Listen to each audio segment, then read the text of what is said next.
అబ్బాయి పేరు కూడా అర్జున్ అంట. నేను షూటింగ్లో మంగళూరులో ఉన్నప్పుడు పుట్టినవాడు. సో నేను ఎప్పుడూ అనుకున్నా అబ్బాయి పుడితే అర్జున్, అమ్మాయి పుడితే రాధా అని. రాధా. సో అబ్బాయి పుట్టిన అర్జున్ అని పెట్టే పేరు. సో అతను టైటిల్ పెడదామని లేదా ఆల్రెడీ లేదు ఫస్ట్ నుంచి అనుకుంది. నాకు చిన్నప్పటి నుంచి నేను అనేటాను మా మమ్మీ తోటి, వాడికి ప్రణయ్ మస్తు పేరు పెట్టారు, నాకు సందీప్ అని ఆర్డినరీ పేరు పెట్టారు, నాకు అర్జున్ అని పెట్టేది ఉండేది. అర్జున్ అన్న పేరు ఇష్టం చిన్నప్పటి నుంచి. సో ఆ ఇంక్లినేషన్ కూడా ఉంది, ఇష్టమైన పేరు అనేది. Character driven. మీది లవ్ మ్యారేజా? లేదు, అరేంజ్ మ్యారేజ్. కానీ చాలా ఒక 2-3 ఇంటర్వ్యూలో చెప్పారా మీరు, రియల్ స్టోరీ ఇది ట్రూ స్టోరీ అని వేశారు కదా దీనికి. చాలామంది సోషల్ మీడియాలో అనేది ఏంటంటే ట్రూ స్టోరీ అంటున్నారు కదా, అది ఎక్కడ ట్రూ స్టోరీ మాకు చెప్పాలి అని కొంతమంది వాదన సోషల్ మీడియాలో. అదేంటి ట్రూ స్టోరీ అంటే ట్రూ స్టోరీ ఫీల్ ఉన్న స్టోరీ. ఇప్పుడు నేను మిడిల్ కాలేజ్లో ఉన్నా, నాకు personally I have seen a kind of life. నా ఎక్స్పీరియన్స్ నేను ఊహించుకొని ఫిక్టీషియస్గా రాసింది. కొంచెం మిడిల్ కాలేజ్లో 6.5 సంవత్సరాలు ఉన్నాను నేను ఆల్మోస్ట్. ఆ టైంలో తెలియకుండా నీకు ఇంప్రెషన్ ఉంటుంది, దాంట్లో నుంచి రియలిస్టిక్గా తీసాను. కాబట్టి based on a true story, based on a true events అనేది ఒక క్యాప్షన్ లాగా వేసాము టీజర్లో. సో ఓకే, ఇది ఫస్ట్ సినిమా కదా, ఫస్ట్ సినిమా అది కూడా ఇంట్లో వాళ్ళతో డబ్బులు పెట్టించారు, అన్నయ్యతో పెట్టించారు. నవ్వుతారు? లేదు, డబ్బులు పెట్టించారు అంటే ఓకే, రిస్క్ మీ కథ మీద, మీ సినిమా మీద మీకు కాన్ఫిడెన్స్ ఉండొచ్చు. బట్ అంత ఏం నమ్మాడు అన్నయ్య? తమ్ముడా? అన్నయ్య ఎంత ఏం నమ్మాడు? ఎంత అంత ఆల్మోస్ట్ అది ఒకవేళ అది పోయి ఉంటే ఆయన పరిస్థితి ఏంటి? ఓకే, దీని ఆన్సర్ చెప్పే ముందు అన్ననే పిలుద్దాము, అన్నతోటే షేర్ చేసుకుందాం అది. ఓకేనా? Okay, ready? ప్రణయ్ గారు రండి ప్లీజ్. ఓకే, చెప్పండి, మీరు చెప్పండి అసలు మీ ఎక్స్పీరియన్స్. అంటే అంత రిస్క్ చేశాడు కదా అన్నయ్య, ఏంటి? ఓకే, మీ సినిమా మీద మీకు నమ్మకం ఉంది, ఓకే. పాప ఏదన్నా వెనకడుగు ఏమన్నా అటు ఇటు జరిగినా కూడా ఆయన పరిస్థితి ఏంటి? నాంతే పిచ్చుంది మా వాడికి కూడా ఆల్మోస్ట్ సినిమాల మీద. కాకపోతే యూఎస్కి వెళ్ళి క్రికెట్ సైడ్ డైవర్ట్ అయ్యి busy with his life. Okay, but ఈ ప్రాసెస్ అంతా చూసానండి మా అన్నయ్య. నేను ఫిల్మ్ స్కూల్ పోయినప్పటి నుండి సో నేను చెప్పే కథలు నచ్చేవి. అండ్ మా వాడు ఎప్పటి నుంచో మనం చేద్దామని అనేవాడు. నేను producing and directing 2 major concentrations. అది కొంచెం టఫ్ జాబ్, దొరుకుతారులే. నేను ఆపేటాను 2012-13 నుండి అనేవాడు మనం చేద్దాం. ఓకే, దాని ఈ కథ మేము 2 years డిస్కస్ చేసాం. ఈజ్ ఆల్సో ఫుల్ కాన్ఫిడెన్స్తో ఉన్నాడు సబ్జెక్ట్ మీద. దెన్ వన్ డే ఈ సైడ్ లైక్ నేను ఇట్లే వదిలేసే పిచ్చోడేట్టుకున్నాడు మనం చేద్దామని. నేను మా అన్నయ్య నాన్న ఇద్దరు దే కేమ్ ఇంటూ పిక్చర్. మీరు చెప్పండి, ఒకవేళ ఈ సినిమా అటు ఇటు అయితే మీ పరిస్థితి ఏంటి?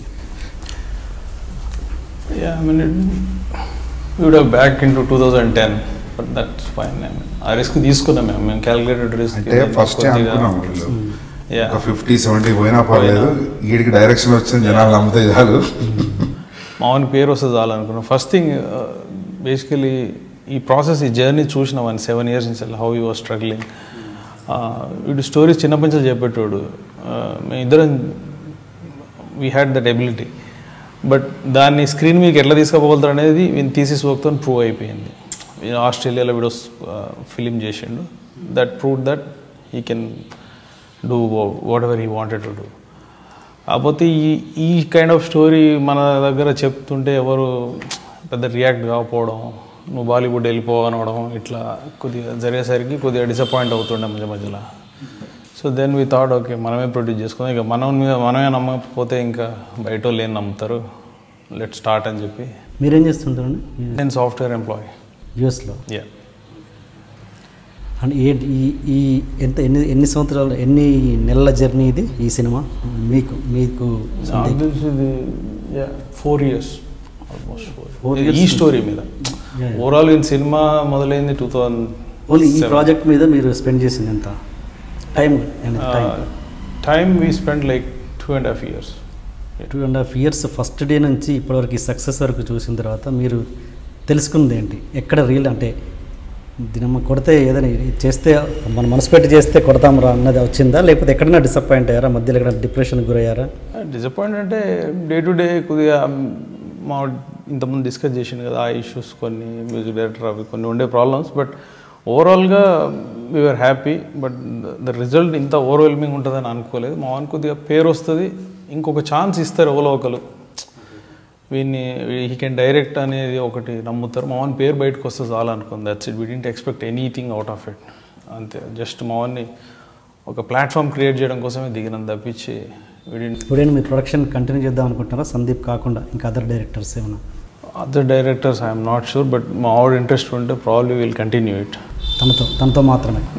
Yeah, I mean there are many people, వాళ్ళు ఫేస్బుక్లో చాలా మంది డైలీ పింగ్ చేస్తారు. I would like to say sorry to everyone, because నేను బ్లంట్గా వాళ్ళని రిజెక్ట్ చేస్తున్నా, because I was not interested to go with some other persons.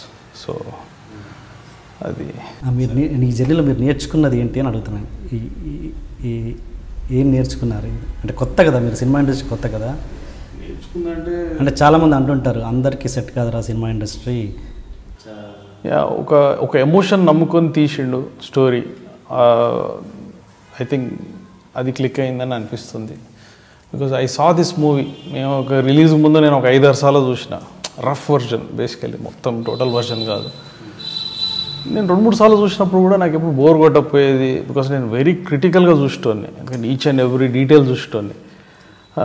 I felt it was good and people will like it అని అనిపించింది నాకు. But length wise కొందరు complaint చేశారు here and there, but నాకు ఒకటే అనిపించింది, ఈ లెంత్ వల్ల అయితే సినిమా ఫెయిల్ కాదు. విజయ్ను శాలిని యాజ్ లవర్స్ చూడలేకపోతేనే, లేకపోతే ఆ క్యారెక్టర్స్ నచ్చకపోతేనే ఫెయిల్ అయింది తప్పించి సినిమా. అదర్వైజ్ యా, నేర్చుకుందంటే ఏం లేదు. ఐ మీన్ హార్డ్లీ 10 days ఉన్నా నేను సెట్స్లో. మూవీ మేకింగ్ ప్రాసెస్ కొద్దిగా చూసిన, బేసిక్ ఐడియా అవుతుంది. ఎందుకంటే మా వాడు 10 years నుంచి అదే ఫీల్డ్ ఉన్నాడు కాబట్టి we are discussing daily 1 hour call అయితే ఉంటుంది నాకు డైలీ US నుంచి. So overall it's a sweet journey.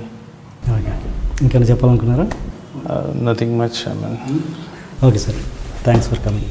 Thank you.